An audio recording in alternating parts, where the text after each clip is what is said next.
Hozir sizlar tanishinglar, Abror 500 tashqisini o'g'illari ekanlar, shu yerda polniy boshqaruvga javob berar ekanlar. Yoshlari 22 yoshda. Qisqa tushuntirib bering, qanday boshlanadi hammasi. Hozir bu yoqqa tolamiz kiradi. Tolamiz kirib, bu yoqda o'zi yig'iladi.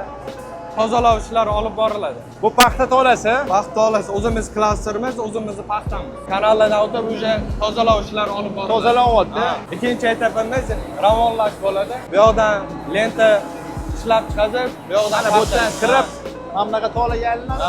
Uchinchi protsessimiz Tayyor tolani olib o'tib ketdi. Ha, yarim tayyor. Yarim tayyor. Yarim tayyor.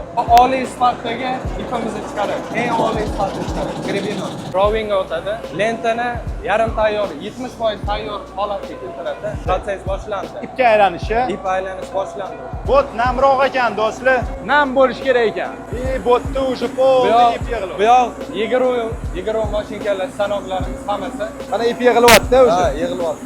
Avtomatik tizimda shuni ham videoga olib bo'ladi. Mana tayyor ip holati keladi.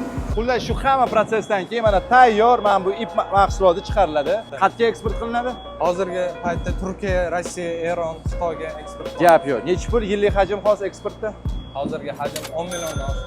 10 million dollardan oshdi. Mana omborxona tayyor mahsulot. Xulosa qanaqa? Namanganda faqatgina tayyor mahsulotlar emas, balki ipni ham ishlab chiqarishadi. Paxtani ham shu yerda katta qilishadi. Ishlaringiz omaddan, shundan xursandman.